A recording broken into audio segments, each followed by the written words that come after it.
Good rising, my beautiful brothers and sisters, fellow radiators of love to Astro Fenixx, flying into the moment yet again and radiating love as always. Today is September 3rd of 2020. It is 9:25 a.m.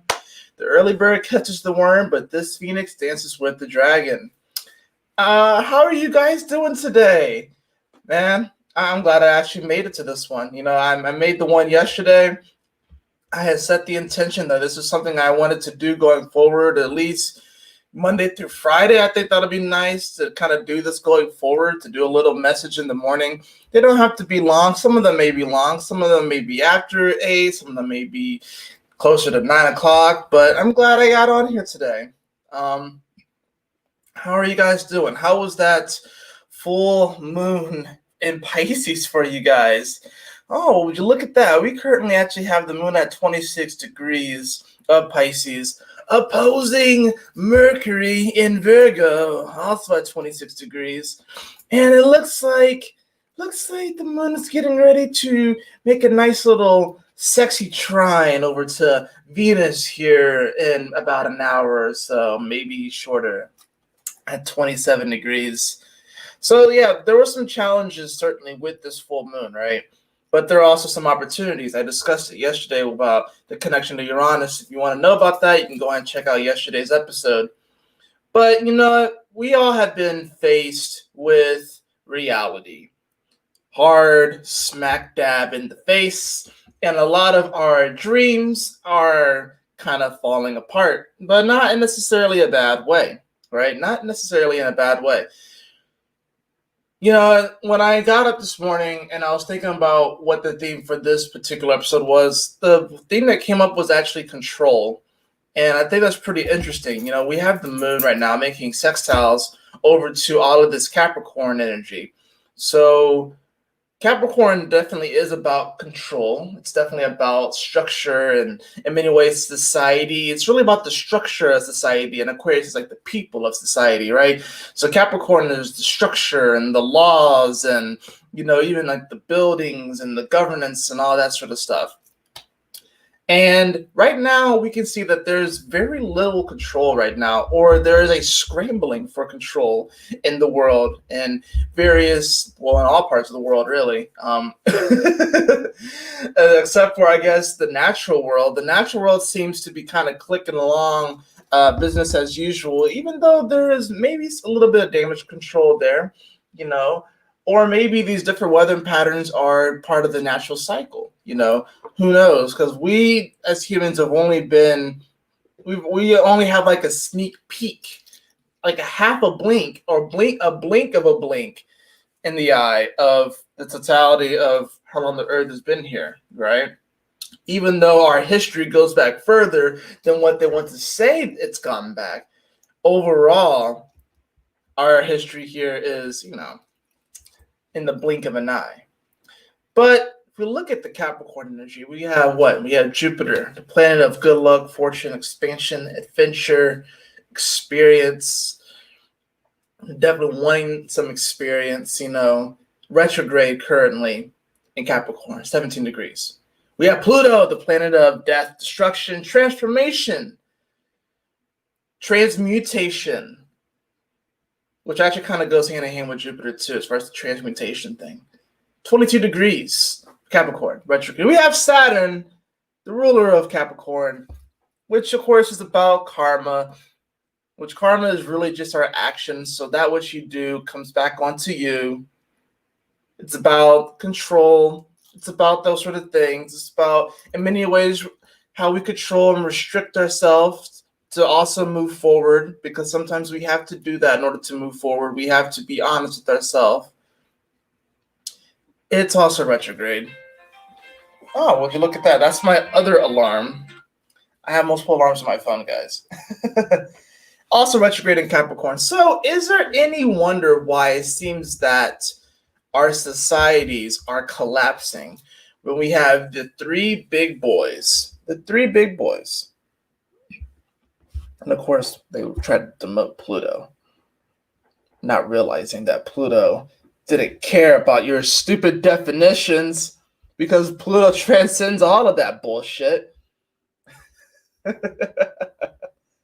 we got the three big boys in Capricorn. You gotta understand, Saturn and Pluto are definitely kind of considered kind of like the gangsters of the zodiac, right?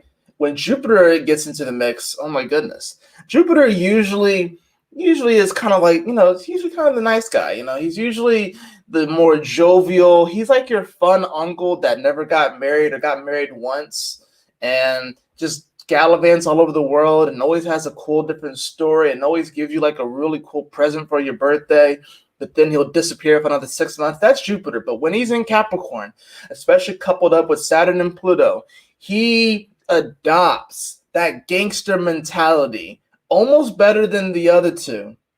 Almost better than the other two. So right now, it kind of can feel like our world is being run by gangsters. And it probably is. It can feel like there's a scramble for control on the large scale, and then, of course, on the small scale, because it comes down to us individually as well. So the reason why control really came up for me is because I was thinking about it yesterday at work. Started off very positive, and then nothing really happened. Nothing really happened for about 7 hours. I did what I could to find work and stuff, to do things and stuff, but it was actually pretty disheartening. But you know what? I honestly couldn't control it. There were aspects of it that I could control, but there were aspects of it that I could not control. So when I got home last night, I was incredibly frustrated. I was incredibly frustrated that it did not go according to plan. Capricorn loves to have a plan. So does Virgo, right? So right now we all are kind of coming up with a plan anyways. We have, of course, Mercury, which is already trined all of the energy in Capricorn. It's still trining Saturn at a close degree, so we're still dealing with that. So we're almost sort of like finalizing the plan. But then, of course, or at least communicating it to ourselves. By the time that the sun trines all this energy, we'll really actually finalize it going forward into Libra season. But back to my story, I was pretty frustrated when I got home, but there were aspects of that I really just simply could not control. And I think right now it's easy to get frustrated about things that we cannot even control. There are aspects of our life that we just simply cannot control. You can't control the weather unless you're like Neptune, Uranus, and Aquarius, then you probably could. If you're a Neptune, Uranus, and Aquarius, with like the sun or the moon there, then you probably can't control the weather. Just saying. But we can't control the weather. We really can't control other people and what they do, no matter how hard we try. All we can do is control ourselves to some degree. There are even aspects of ourselves that we can't control, and we should be glad that we don't control them, because if we had to actively think about it, think about it. Do you tell your heart to beat, or does it beat on its own? It's a classic example, right?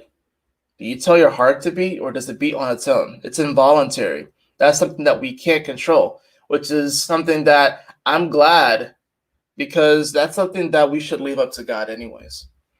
So there is an element of our lives that we can't control. You can control what you eat. For the most part, most people can. If you're listening to this video, you can control what you eat. And that's a blessing, because there's some people in the world that have very, very little access to food, and then they're going to take whatever they can get. And that's understandable, because they want to live. But if you're listening to this, you can control what you eat. You can control the fact that you can make your bed in the morning. That's actually one of the most powerful ways to actually begin the day. I'm not always the best at it, but making your bed in the morning is like already like a goal, especially nowadays where it's like you don't even really hear about that sort of thing. It's almost like, I'm not gonna say frowned upon to make your bed, but it's not necessarily that's like ingrained in us anymore either. It used to be ingrained in us. Now, not so much. Nowadays, you can just leave your bed however which way. And I'm not, like I said, the best at it, but sometimes just making your bed, something as simple as that, you already achieved something. There are certain things that we can control, and there are certain things that we can't control, and we have to be okay with that. You're one of 7 billion here. Yes, we are all connected to God.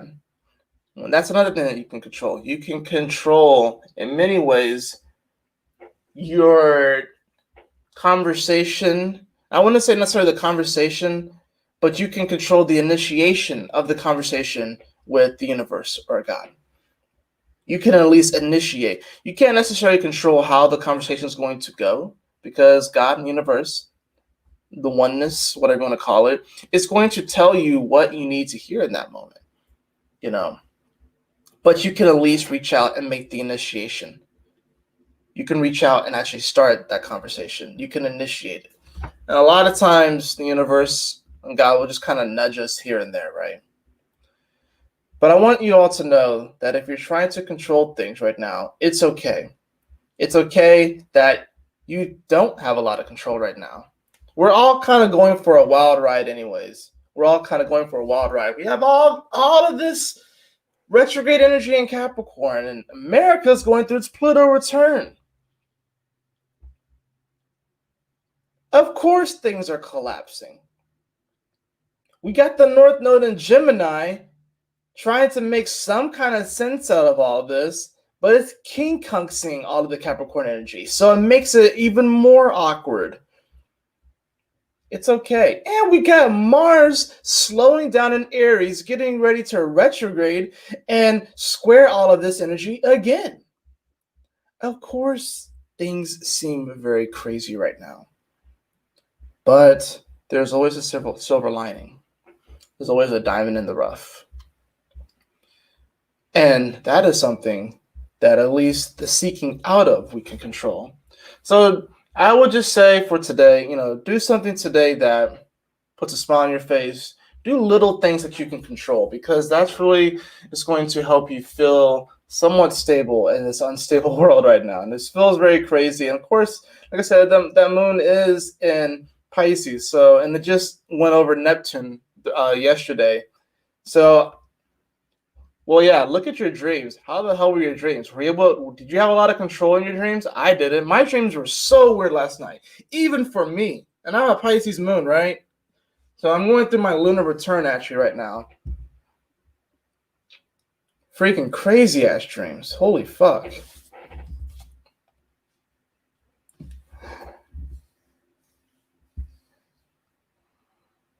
Let's pull a card.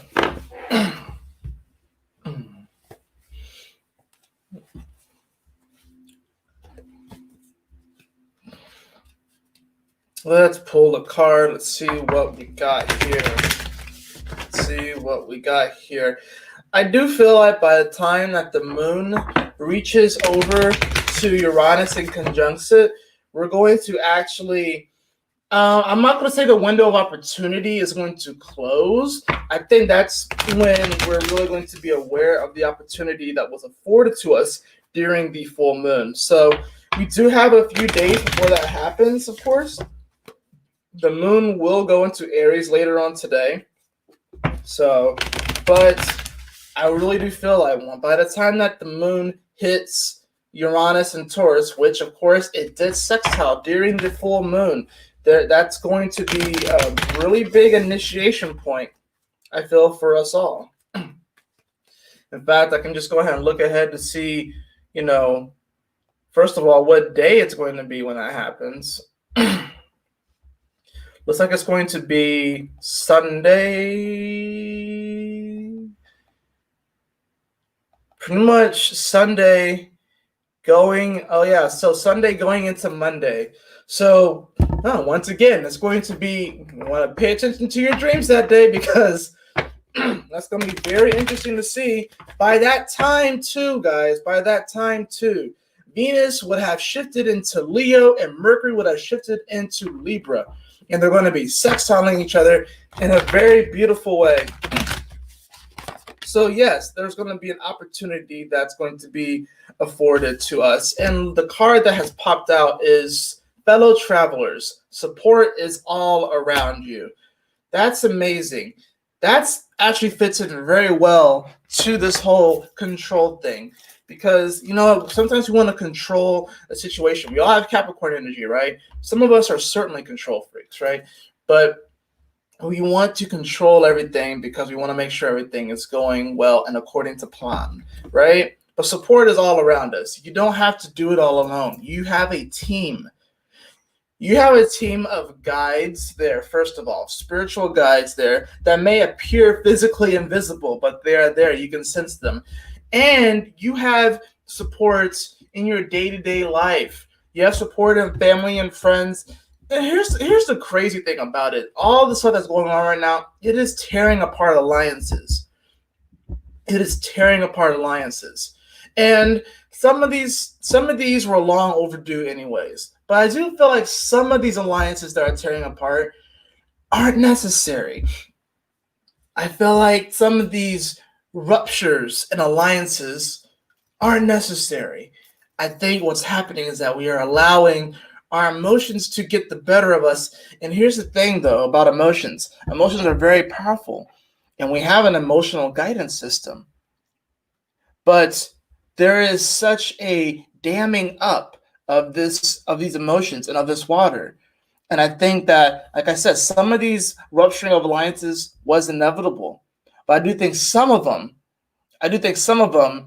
is just us not acknowledging the uniqueness and difference in other people around us. And we have to be able to be like, hey, look, you and I maybe have differences of opinion, but that doesn't mean that I have to just totally axe you from my life because of all these other positive things that you have brought to me and all of this other support that you have brought to me. I'm speaking mainly political.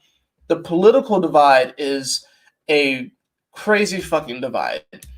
Everyone, I guess, this is what happens, of course, when a country or a group of people gets way too fucking big. Right? That's just what happens. You got 300 million plus people, and one person is supposed to be the leader of all of that. It's insanity!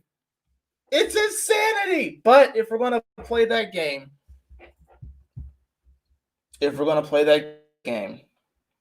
let's remind ourselves that if you look at a person, let's remind ourselves, seriously, yeah, there are certain stereotypes associated, I guess, with politics, whatever. But if you look at somebody, especially nowadays, since we can't really pin anyone down, really, because we really don't know, there's nothing inherently Democratic or Republican about someone just based off the way they look. If we take out of all of our preconceived notions, you really have no fucking idea. There's support all around you that's going to help you on this journey. This is the card of fellow travelers. So there are people that are traveling with you right now in this journey called life that are here for you. They're helping you out. I'm thinking of course, I'm going to bring it back to this because I have no choice, but I'm going to bring it back to Pokemon, right? Ash never travels alone. That's why he's so strong. A lot of the other trainers that he meets along the way, they usually are traveling by themselves. And that's a powerful, positive thing. Sometimes we need to have that hermit moment. And of course, the Sun and Mercury are in Virgo, so this is a whole hermit moment anyways, but it's actually kind of revealing and like almost sort of like bringing us out of the cave in a sense. But Ash always travels with other people. He always travels with friends, and that makes him stronger. That's why he's such a badass trainer. That's why Pikachu is so damn strong. It's because he travels with others and he has to support. Whenever he loses a match, he has to support.